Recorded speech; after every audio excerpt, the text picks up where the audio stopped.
All right. Hello, hello, friends. You are live with us at Trans Northland. Welcome, welcome, welcome to all of you who are tuning in with us live today. I hope you are having a lovely Wednesday so far, at least here in Duluth. It's a beautiful sunny day, nice cool temperatures. I got to be by the lake earlier, so it's great. And now I'm so excited to be joined here by my new friend, Candi, who I'll invite you to turn your camera on when you're ready here.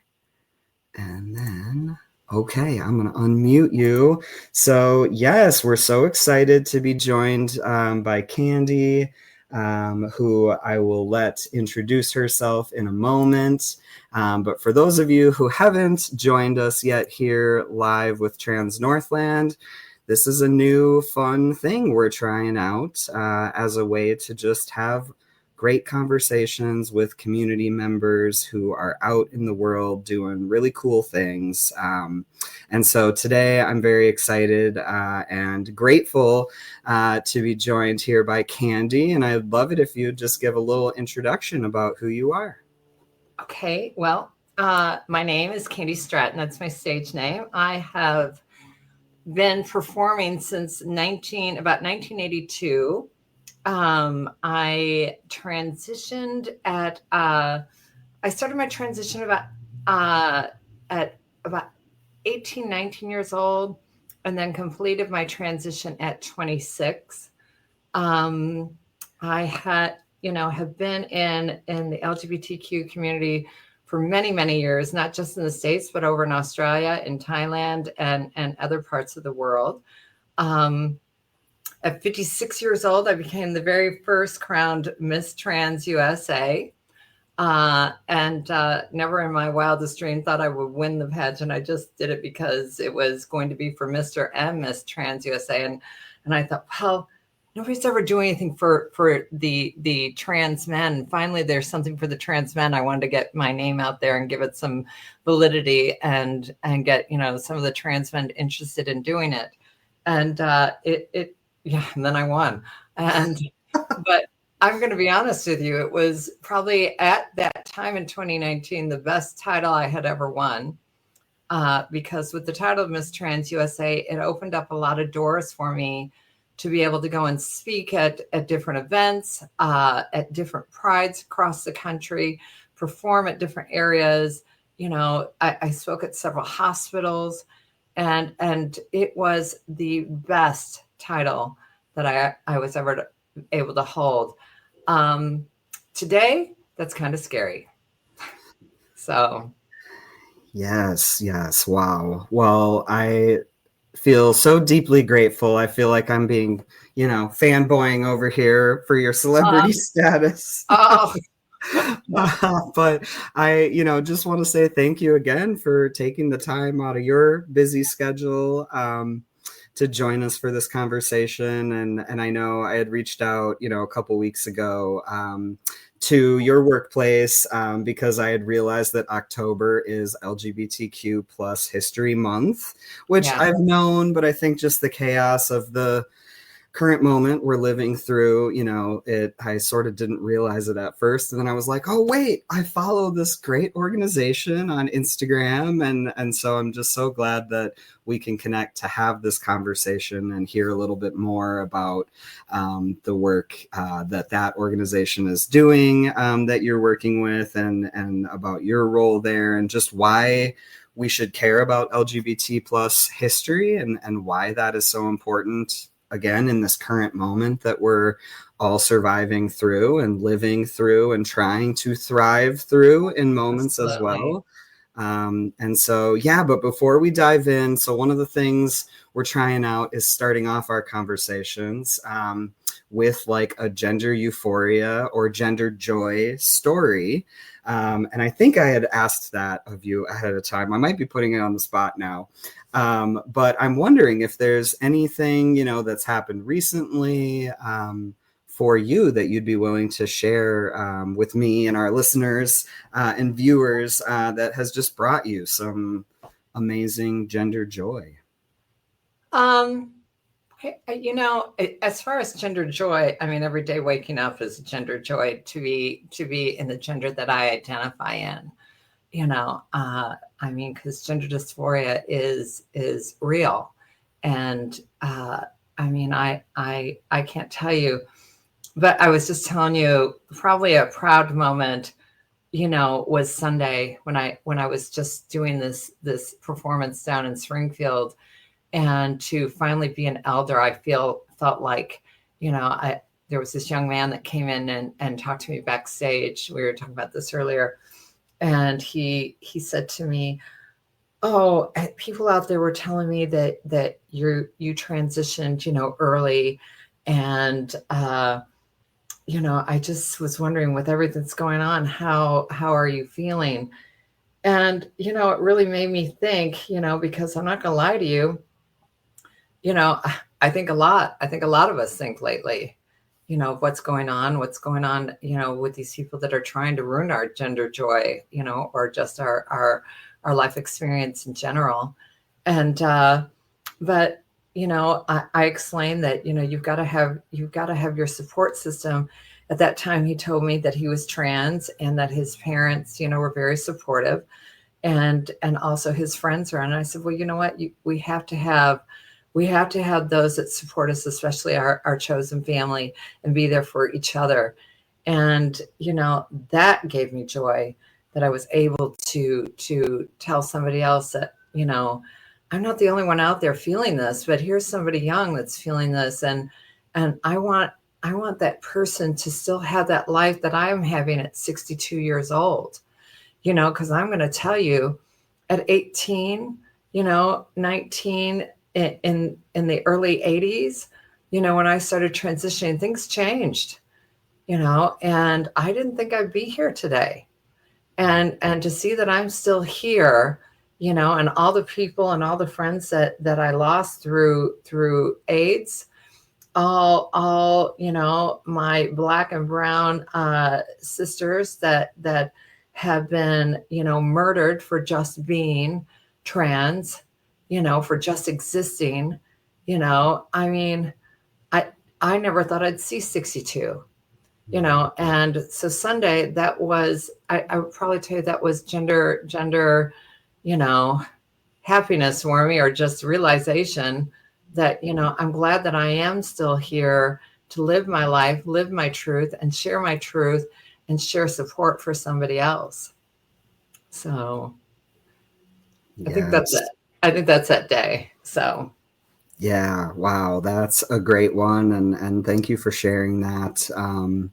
I've heard that from a lot of elders, folks who, sort of have that, a similar, at least, experience of going through the AIDS epidemic and losing so many folks. And yet I'm sure, gaining so many connections and friends too in that time, right? Because how else does the community continue on, right? Absolutely. Something so scary. And we wouldn't have gotten through it if all of us weren't all together. What's making me sick is the people that are trying to divide us and cut out the trans community out of the LGBTQ, umbrella. And, without the trans community, a lot of us wouldn't have, the rights that we have. The Stonewall riot didn't happen without, Marsha and Sylvia. So, I mean, it's and a lot of these younger people that are saying, oh, we should cut them off. They changed it used to be the GLBTQ. Well, no, the Q wasn't on there yet. Because, the reason they put the L in front was because the lesbians really stepped up so much, and helping all the guys that were dying from AIDS, and nobody would take care of them. But, they forget to talk about that the drag and the trans community was there also. I mean, I can't tell you how many per night, benefit shows and fundraisers we were doing to raise money for those that were sick, for their hospital bills, for AIDS research, and showing up for them also in the hospital. So, we were a team, all of us back then. And to want to discard us now, it is so disheartening. It breaks my heart. Most definitely. I know I've seen, some of those messages that are, sadly I'm seeing more of them now. And yeah, I mean, it's interesting, that you bring up Stonewall, because it makes me think of that, the famous speech that Sylvia gives, where she's basically yelling at all of these white gay men who have sort of tried to take over this movement that was, really ignited. And I think throughout history, we've seen that this to be true, right? It is ignited by Black and brown, trans women of color, queer trans people. And so, I'm going to pop up our little banner, for our first question, because I think it's like the perfect lead in, right? I mean, thinking about this current moment, thinking about History Month, and so I'm curious, in your lifetime, I can't imagine all of the experiences that you've had, within the community, feeling a part of it, maybe feeling, as an outsider at times within our own community. And I'm just curious, as the work that you do this month, what does it bring up for you? What does this mean for you? It brings up a lot. It brings up a lot of good feelings. It brings up a lot of sad feelings. It brings up a lot of nostalgia. I have to tell you that the group that I'm a part of, the Wisconsin LGBTQ History Project, started by Michael, has been such an eye-opener for me to be a part of. I'm on the advisory board. But that board that has created this, I think it's been like 30 years now since they've been going, but thanks to the internet, the past few years, they've really been able, they have brought so much history to not just Wisconsin, but everywhere. And I went on, Milwaukee had, not this past weekend, the weekend before, they had what they called an open door tour, where they opened up a lot of their historical buildings. You could go inside, whether they have been refurbished or whatever. You could go see these historical buildings or this historical walks and learn about the history. And a friend of mine went, and I went to several buildings. Then later that day, we went on to, or I think it was the next day, we went to the tour that Michael and Diane were doing from the Wisconsin LGBTQ History Project. And oh my gosh, talk about the knowledge that I learned that these amazing board members have collected and were able to pass on to us. I mean, things that I didn't know. Talking about two of the very first, trans men in Milwaukee, and also the importance of what they do. They got one of the first LGBTQ history dedication markers put up in Milwaukee to, the Black Knight Club, and one of the original trans girls in Milwaukee, and her fight almost, and it was before Stonewall. But just the story and the history, I mean, it was like, wow, when you think that you know everything, you don't know anything. A minuscule, because the stuff that they were telling us. And even my friend who was up from visiting from Chicago, he's a coworker with me, and he goes, I'm a history buff, and he goes, I loved this. I go, even though it was Milwaukee, and he goes, yeah, I mean, it's a history for the whole LGBTQ community, and to hear that, so this month means, because we have so many people arguing and fighting with us that, rainbow this and flag this, and why do you need a Pride Month? And why do you, what about veterans? Yet there's so many things for veterans. So if you're really a veteran, pro-veteran, you wouldn't be asking something like that, because all the different things that are out there for Veterans Day, and October, is also a veterans time. And so it's so important that we as a community learn our history from everywhere, and I'm so glad that they have this month, and I'm so glad that there's organizations like the Wisconsin LGBTQ History Project that are out there informing all of us. So yeah, that's what that means to me. Yes. Oh my gosh. Great answer. I mean, no wrong answers here for sure. But I love that. I mean, just the fact that, some of these things, right? Well, there's probably tons, right, that I don't even know about that have Right. happened pre Stonewall Riot, right? That's the big one that so many of us hear about and learn about. And I think take inspiration from and learn from how those folks were organizing then after that, right? Um, but it kind of gives me chills to know, like, it's like right next door to Minnesota, right? In Milwaukee, Oh, right? I These used, folks you have know, been I used around. I used to live in Minneapolis. I told you earlier, years ago. Minneapolis has a rich culture of the LGBTQ, for years that I also didn't know. And I didn't learn that from a specific group. I just learned about it. I worked at the 90s for a while in the shows up there.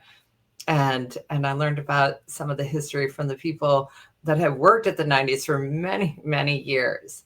And just it's such a rich culture in every state, you know, in every country. Most certainly. Could not agree more. And we're using this new software where it's like we can see your comments now. So we see some folks are tuning in and sharing some love with you, Oh, Candi. thank you. So just want to thank these folks who are tuning in. Hey, Kia. Oh, happy birthday. Um, yeah, so it's curious to me too, right? Because I want to learn more about the organization, right? And like, so you mentioned you're on the advisory board, was it? Yes. And then so like, yeah, what types of things does this organization do? Are there ways community members, in Wisconsin and nearby can get involved, with events that are being hosted? Oh, What can you tell us? absolutely. Absolutely. First of all, go to their website or also on Instagram or Facebook. And I think you got it right there. And sign up. They are a nonprofit, so donations are great to help keep them up and running. But they make sure that they get out there and that history is remembered. Like I said, they put the first dedication, marker in the city of Milwaukee, and working on more. And I think they just did something with This Is It. Unfortunately, This Is It, which was the longest running gay bar that was still open, just recently closed in Milwaukee. But I think they're working on making, or if they haven't, I think they've already got it to be, there's going to be a historical marker for it also. And so that it will be remembered. They just got the rainbow sidewalks approved and done this past Sunday. Unfortunately, I wasn't there because I was out of town performing, but they got those sidewalks painted.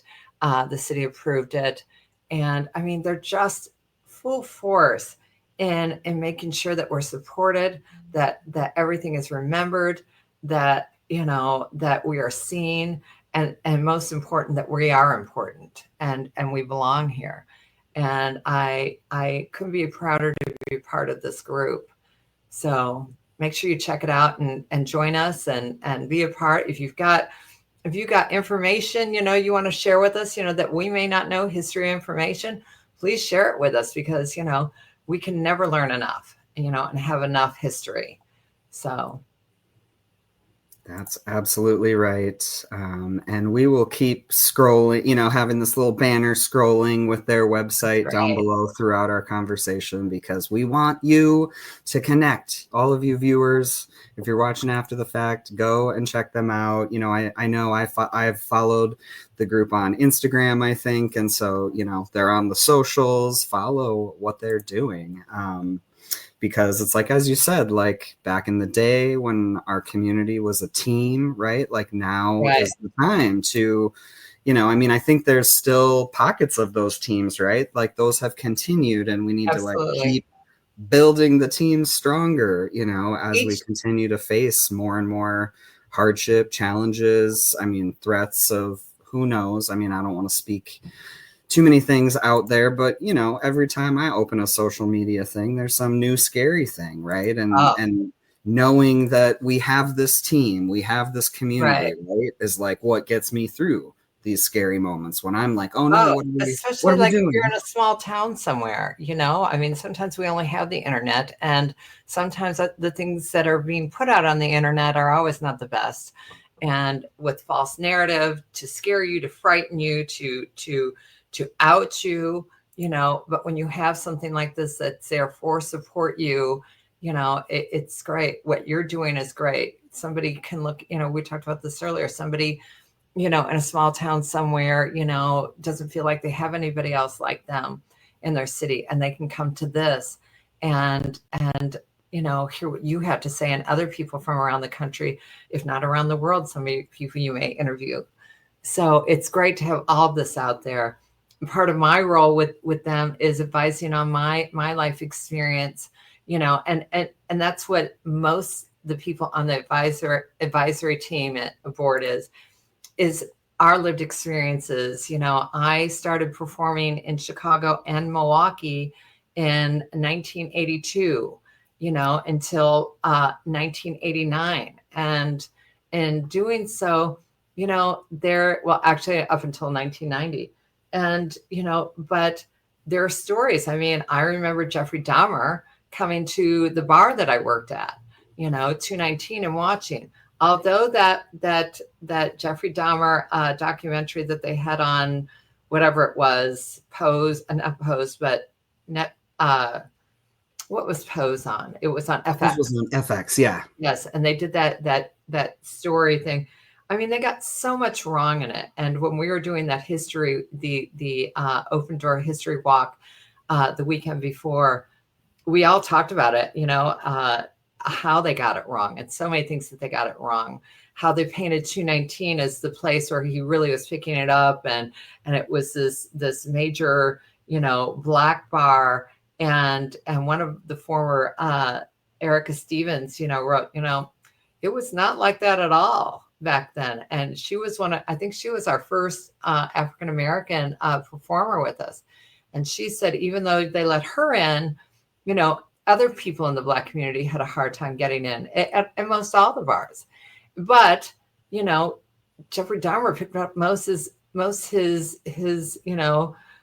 sadly his, victims at a bar called C'est La Vie, which was down a ways, So that's where we come in as advisors. We can correct what the mistakes or the false information that's put out there, or just share the information that we had that people don't realize.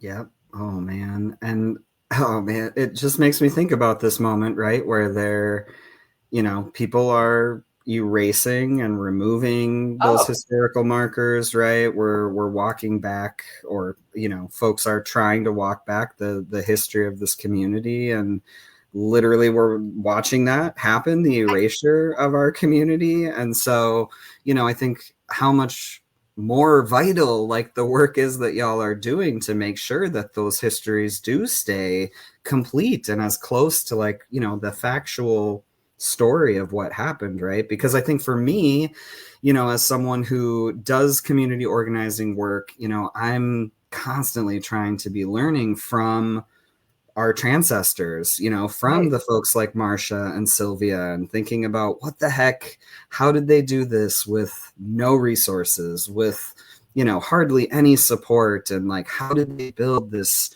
close community that did support each other, that did take queer youth off the street and give them places to live and help folks find housing and all of the support that folks in our community need. And so knowing those true, real histories, I think for me is so vital. Probably as I get older too, I similarly feel like the older I get, the less I realize I know. And I just have so much more, I think, to learn from folks like you and others in our community who have been around and have seen these different sort of shifts in the political landscape and just in the levels of violence I think our community has always faced, but also seeing those rates rising sadly right now in this moment.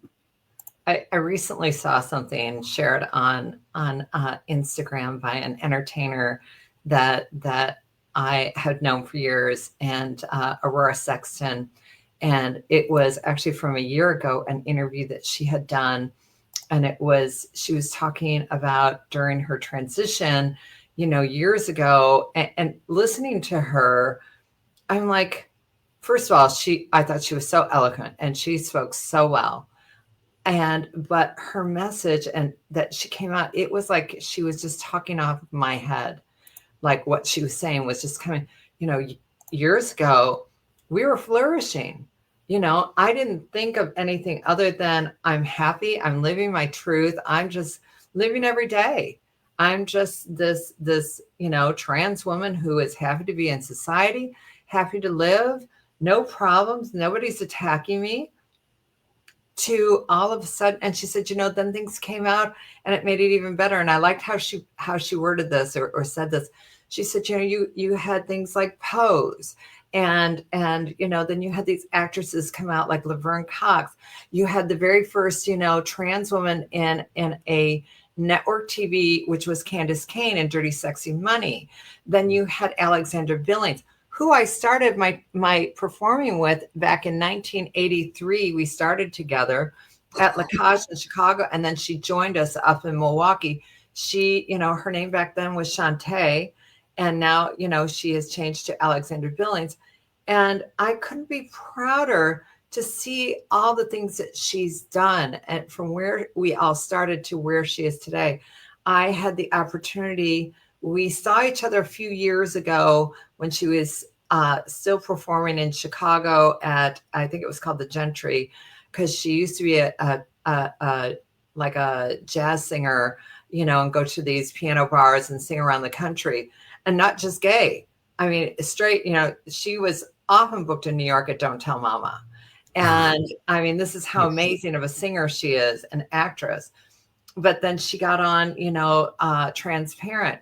She was the therapist on the TV show Transparent, and then went on to be in so many TV shows, and then got on The Counters. But the coolest thing was she was the first trans woman to have a leading role in a musical on Broadway, and she was Madame Marbles in Wicked. And a good friend of mine saw that she was in it, and he asked me if I wanted to go.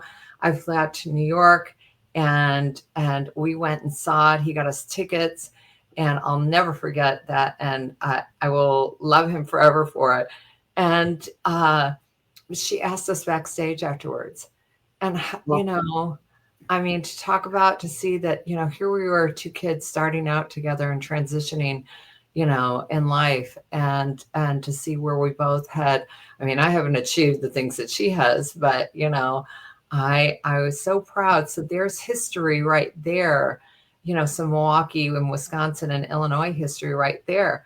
And, but to just sit there, and we have front row seats, thanks to my friend, and to sit there and look up and just, I'll never forget when we performed at La Cage and at 219, Joan Rivers had just put out her one woman show on an album.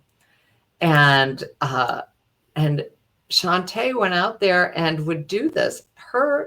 And I can tell you that watching her, I was like, I used to say, she was such a good actress that you couldn't even tell she was lip syncing. I mean, and I used to joke with her all the time. If you just wear a blonde wig, you'd actually look like Joan Rivers, but she kept her hair brown. But she was phenomenal. And then I knew it, and I called it back then. I said, she is one of the most amazing actresses ever. So, there's history right there, and those that we started with, those that, are coming up. But then, what's her name? Aurora went on to say, and then say what you will. And she said this so eloquently. She said, like her or not, that interview that Caitlyn Jenner did with, Diane Sawyer was groundbreaking. for Aurora, her parents finally called her and told her, I finally get it, and other parents, could understand a little bit better, and like she said, her political views and all that today, I'm not going to get into it because, it's somebody for me also, I don't agree with whatever, with her whatever. But, and then Donald Trump came along and he made it okay for everybody to hate each other and dislike each other. And, she said that, but I also don't blame it all on him. I think that, it starts from those. I know one of them is Heritage Foundation. I can't remember the name of the other horrible Christian national group that's out there that have been pushing this stuff, for years, wanting to turn back not just trans rights, but all of LGBTQ rights. But, who do you go after first? Just like in Nazi Germany, you go after the trans community. And then you go after everybody else because these are the most marginalized, and these are the people that we can get people scared up and riled up about and frightened about. I mean, I look at you and look at me on here, and I honestly don't see that you and I are very radicalized, extremist group, that most terrorist, domestic terrorist group, So, I know I stutter a lot, but I don't think that I need to be institutionalized. I don't think that I'm sick in the head or whatever. So it's mind-boggling. But her message on there was something that I shared it. It was something that, as I just shared it right now, it was so beautifully said. And it needs to be shared more, that wake up. I do hope, I do share, I don't know about you. I'm one of those people that probably overshare too much political things on my pages, but I feel in my heart, in my head, the things that I'm sharing are about our history, about trans history, about, that we are not mental illness cases, that we are, I've said it to you before, that I'm a human being with a heart and a soul. I'm an American citizen who pays my taxes, has a job, works a job, pays my taxes, doesn't get in trouble with the law. I followed the law and I love my country, so why all of a sudden do I not matter as an American citizen? I'm an American citizen. I'm just not your American citizen, because your America is not everybody's America. That's right. It's just yours. Those people that don't agree with us or have jumped on this bandwagon of these, whatever, Christian national groups that are against us. Am I way offline here? No, I don't think so. I think you've hit a couple things that I want to touch on, I think. And I'm also just trying to keep an eye on our chat too, because folks are definitely chiming in here and there. Oh God. And so I can't do anything. So no, well, they're like, turn her off. No, they wouldn't be here, Candi. They're here for you. Oh no, they're here for you. Stop it. Oh my gosh, you're gonna make me blush. Oh my gosh. Okay, go ahead and blush. Okay, so a couple of things that this is bringing up, I think you mentioned, it's interesting because it was about 10 years ago or so, because I remember it was around the time that I personally had sort of been coming into my own trans identity, had sort of figured this out, this is a part of who I am, right? It's not all of who I am. I'm trans and so many other things, right? But at that same time, it was around the time when Caitlyn Jenner had done that interview, Orange is the New Black was on, and Laverne Cox, I remember seeing her and being like, oh my gosh, there's a trans person on this show that is amazing. And, and there were so many moments of, I think, what our community would call success, right? The visibility that has grown. And along with the visibility, right? Education, so many more folks, I think, outside of our community, even thinking about the broader plus community, folks who are not trans, right, but are a part of that community, you know, I think lots of folks, like, there were so many conversations that were started, knowledge and I think experiences shared by so many folks, like you're saying, Alexandra, and so many people sharing more trans stories. And that is, like, I think the best thing ever for our community, right? Like, we have to be able to have our stories out there for folks to be able to learn, to be able to, like, see, oh, wait, these are, as you said, these are real human beings who are working, they're loving their families or their chosen families, you know, they're just, we're trying to wake up every day and do life like any other American person, any other person in this country, I should say. And so, like, the huge, I think, movement that grew around 10-ish, you know, probably even longer than that, 15-ish years ago, maybe, the visibility that has increased. And yet, like, it is so easy to think about our history and think about all of the negative things, the scary things, right? The riots and all of that. But I think what you named and what you were sharing too is, like, there's always been vibrancy. There's always been joy. There's always been connection.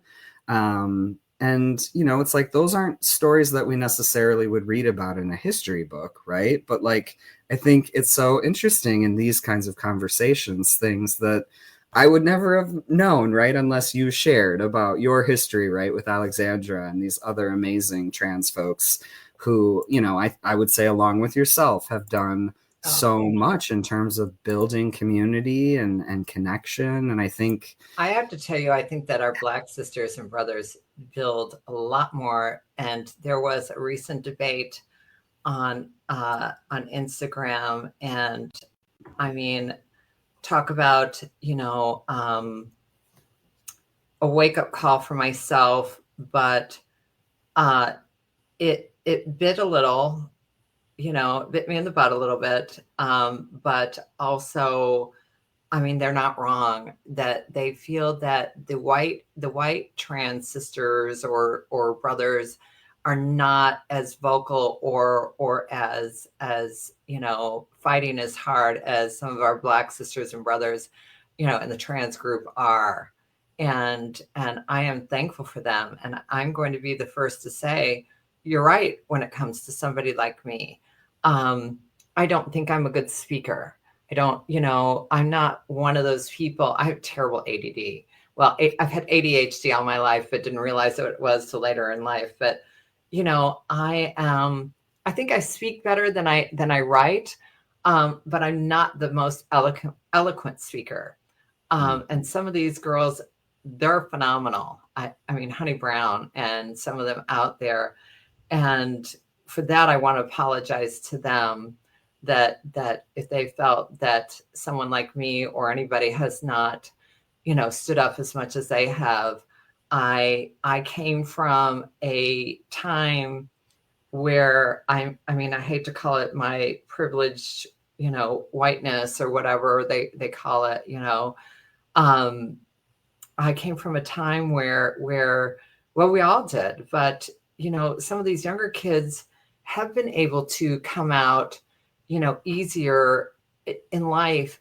When I transitioned back then, you know, you had to, and where I'm going with this, when I transitioned, I don't know how it is today, but, you know, when you're going to have your surgery, you had to go to get a psychological evaluation by a psychiatrist and a psychologist before anybody would operate on you. And part of the whole process is you had to go out in society and get a job in the gender you identified with for 2 years, you know, before they would even operate on you, because they want to make sure you would be okay in the community, you know, out in the world. And I'll never forget that I went to work at a department store. And even back then, you didn't even see gay guys in the cosmetic department, except maybe in fragrance, you know, squirting somebody, you know, but you never saw a gay guy or trans girl or trans guy, for that fact, working in cosmetics. You know, they just wouldn't hire us. And it was so hard to get a job. And for this being, that's why a lot of, trans people go into the sex industry back then. I don't think that, and listen, I have lots of sisters and brothers that have been in the sex industry, and I support them and I love them, because we all got to be able to live, and they've, we all have to be able to make a living. I think things have changed since I transitioned a lot, and I'll explain why. A certain airline I started my airline career with, it's not the airline I'm at now, but the airline that I started my career with, I remember going for the interview, and I was so naive. I was so naive. I just had my surgery 3 months before. And when I tell you that my ADD always takes over, I go into this interview. You had to stand up in front of the group and introduce yourself. I did. And I said my name, and you told a little bit about yourself. And then they decided they want you to go on to a one-on-one interview. And luckily I went on to the one-on-one. I'm still friends with this guy to this day. And in my interview, sitting down with him, I said, I have to tell you, I'm transsexual. And he's like, wow, that was really brave. And he said, he goes, I really like you, and I'm going to put you through, but you have to pass the training and the physical. I go, oh, what's a physical consist of? I just had my sex change 3 months ago, or 3 weeks ago or something. It was like, it was super fast. And he's like, oh, this is how naive. I just blurred all this stuff out to him. And you could have seen the look on his face each time. I was like, oh. He goes, well, I don't know. He goes, let me call the medical department. And because back then, to get the physical for an airline, for a flight attendant or even a pilot, you had to get a full physical, hospital gown. Girls got breast exams, ovary exams. I'm lucky they didn't do a pap smear. And guys even got a prostate exam. You had eye vision, hearing vision. Now, today, these kids just have to pee in a cup, and as long as it doesn't come up positive for drugs, there's your physical. You passed, you got the job. So, right? Times be changing. It has changed. So he called over to the medical center, and the nurse answered, and he explained that they had this because transgender wasn't a word back then. Said it had this transsexual, candidate, wanted to know it. And she goes, oh, well, the doctor's busy, but I'll have him call you back, as soon as he's free. Within 30 seconds, probably not even, the phone rang. And he's like, I'll put this on speakerphone. This is probably the doctor. And I can't remember the doctor's name, but I like to make it up and say that, hi, Jeff, this is Dr. Doogie, calling from the medical center. And what's up? And he said, well, we had this candidate. She was honest and told us she was transsexual. He cuts him off, goes, Jeff, do you want to hire this person? We steer clear of those people here, and we don't hire them. And Jeff goes, all righty then. No, he asked him, he goes, do you want to hire this person? And he goes, well, she's attractive and has a good person. And that's when he comes off again. We don't hire those people here. We steer clear of them. This is 1989, remember, so, and so I learned back then, if you got a job, you shut up. And you don't say anything. And I stayed in stealth for years until 2002. I got married and moved to Australia with my husband. But I lived a double life, because there was my flight attendant life, which was, I say, was my real identity. And then there was my showgirl identity that I still continued to share with the LGBTQ community. And I shared with them that, I was living proof that if you want something, you can't let your fears hold you back. Because don't think that I wasn't afraid to go to these jobs and interview and figure out somebody would think, oh, and I hate to put it in this terms, but that's a man. Because I did go to one. I did go to an airline interview. And it was the first one I went to, and the recruiter said to another girl, she goes, that's a man. And of course, they didn't put me through. And so I learned, but over the years of flying, I watched more and more, trans getting hired. and you could get hired back then, but a lot of times trans people had to transition after they got hired, because if they knew beforehand, they probably wouldn't have hired you. And you had to be careful afterwards, because if you didn't have a supervisor that supported you, then they would get rid of you, fire you, find a way to fire you. So I mean, I learned, but today, I'm so proud to watch these kids. And I came out at work in 2019 when I won Miss Trans USA, because, the motto for Miss Trans USA was trans visibility. I'm like, okay, if you're going to, talk the talk, you got to walk the walk. And it was probably the hardest thing for me to do. And don't laugh at me when I tell you this, it was the hardest thing for me to do, because I, as a kid growing up, I didn't have any friends. Not because I was mean to anybody else, not because I was a horrible person, just because I was different. I was a feminine. I knew at 3 years old that I wanted to be a girl. I told my mom at 3 years old I wanted to be a girl, and my dad, and I had kids beating me up my whole life. And finally, as the person that I was able to become, that I always knew I was inside, I had friends. And they just think that, I'm crazy Candi, but so when I won Miss Trans USA, I thought, okay. And I posted a picture of me winning on my Facebook page, on my Flight Attendant Facebook page. And I just said, so this happened last night. I thought they could read the sash and I wouldn't have to out myself. And, but you couldn't read the sash because everybody's like, congrats, what'd you win? Congrats, what you win? I went, crap, they can't read it. Damn it. And I said, well, the next day I go, and I don't normally have anxiety, but I had such anxiety coming back. And I said, Friday was National Coming Out Day, and Saturday night I won Miss Trans USA. I hope that you'll still love me for the human being that I am, with a heart and a soul. And it went viral, and everybody was like, didn't know, didn't care. We love you. You're even more beautiful, blah, blah, blah. And when I came to work, the in-flight department gave me a standing ovation. And that's when it started, and the airline embraced it and had an interview with me on our airline website to over 130,000 employees around the world. And we're proud to introduce me as their employee, Miss Trans USA.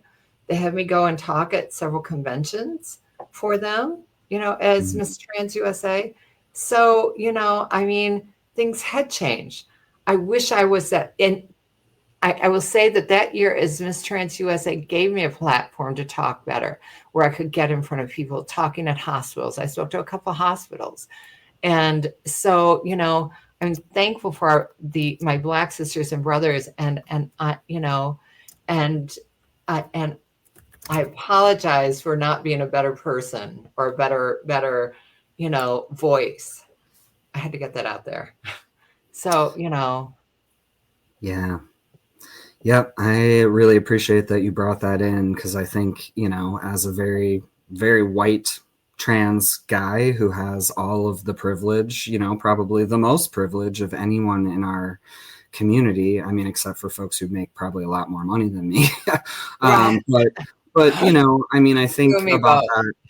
Yeah, right. Yeah. And I think about that a lot, and especially in the moments when I, maybe feel the most afraid in this current moment. And I think about, well, am I going to take off my Trans Northland button? Am I going to, am I going to have these visible signs? Like, do I feel safe doing this? And every time I just I can't do it, I guess, just because I continue to think I am this person who has so much privilege, and I think power, and how will I, continue to do my best to try to use that, right, in these ways that can open doors for everyone else to walk through. And I just really want to, I think, applaud you, because I think, and I'm going to pop this comment up on the screen from Meg. Thanks for sharing this. You know, it says the battles our kids are not having to fight right now are because of you. Oh, And I think it's because of you, Candi, and all of the people who have come before us and who are a part of our LGBTQ plus history and who are continuing to do it every day. Like every single one of us watching, right? Who's a queer trans person. You know, we are the history. We're making it right now. And in a time with when this amazing podcast and all that you do up in Duluth and everything. Absolutely. Yeah, I mean, I think it's these conversations and just, you know, looking to, again, all of our ancestors who have come before us, right, who have gotten us to this point where, you know, I remember I had to go to therapy for like at least 6 months before I could get a letter to go see a doctor about hormones, you know, and now I can just send a family who has a trans youth to like, here's 3 doctors you could choose from right here in this area. And that's huge. And those people are still here, you know, those providers, the allies, you know, our queer siblings in the community, like we are all still here and have the ability to continue creating this beautiful, safe community for ourselves. And I think, you know, learning more about the history is just like this starting point for us, because then we don't have to recreate the wheel, right? People have done this.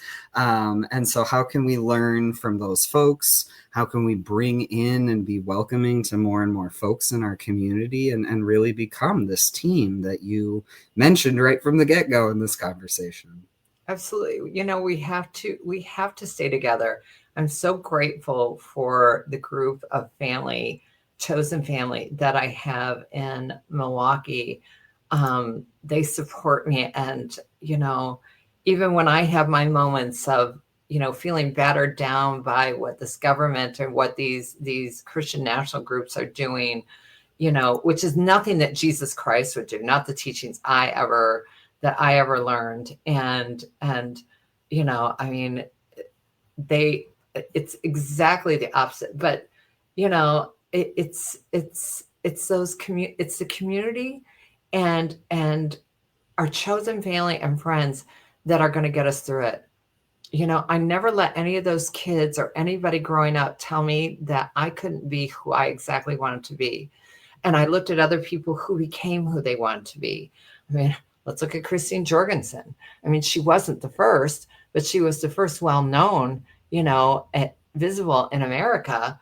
And you know what? She didn't let any of the negativity stop her. I never let that. So don't ever, ever let anybody tell you who you are or who you can't be, because you know what? You can be whoever you want to be. Maybe not a tree, but yeah, that's not a person. So I don't know, maybe.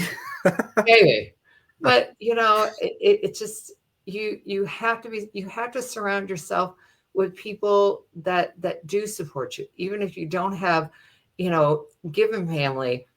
Find that chosen family that you can have that support and you know, and find them online. We're out there. You know, you can find me. You can find the LGBT, you know, the Wisconsin, you know, History Project online. We're out there. We're there for people, you know, as you are. So I hope that you know, sharing this on you know, my page, people will get to see this and see you and will join you and start following you for all the people that you're going to be interviewing and all the things that you do, you know, because it takes an army. So that is it. and we have to be that. I don't want to use army, you know, because somebody will turn it around. See, I told you that they're, you know, you know, they're radicalizing right now, you know. You know, and I don't want to call it a love fest. You know, I mean, I'm looking for the right, you know, the right support group word for us, you know. We just have to become, you know, just that I'm going to tell you one quick story real quick. When I was Miss Trans USA and I traveled around, I thought, what is my platform going to be? And, I learned a lot of different history, other places as I traveled. But some of the times at some of the events that I went to, I heard from, and I remember this from the 80s. In the 80s, a lot of the times the gays and the lesbians just did not get along. It was so, and then, oh my God, the trans. And so then in 2019, traveling around, I'd hear the gays say, well, I just don't get the lesbians, but then I don't get the non-binaries, and I don't get this. And then the lesbians, well, I don't get the gays and I don't get this. And then the non-binaries, I don't get why everybody doesn't get me. And, so on and so forth. And I'm like, the problem is, and this is what became my speech. We are all under one beautiful rainbow umbrella, and you've got to stop cutting one out or blaming it on one or the other just as a scapegoat to make yourself feel better. And I said, you need to take the time to actually get to know each other in that group. And sometimes this was at prides and outdoor prides. And I told these people, I said, you know what? I want you to stand up. I want you to turn around, not to somebody you know, somebody you don't know. And I want you to hug them. If you're not a hugger, shake their hand, introduce yourself. And I said, get to know each other, learn about each other, because knowledge is strength and strength is unity. And within unity, then we can fight these people. If we're divided, which they try to do with us, we are going to have no strength and they will win. And we can't let them win. We need to be unified as a whole group, and as human beings. So don't turn into them trying to exclude, a certain human being because you don't understand. You are in a group where people say they don't understand you. Time to buck up and learn about everybody. Damn. Yeah, I don't even know if I can follow that, but dang, I mean, it's so true, Candi. That was my platform that I got up and told people. And the best part of that was to see people turn around and hug each other, hug people that they didn't know.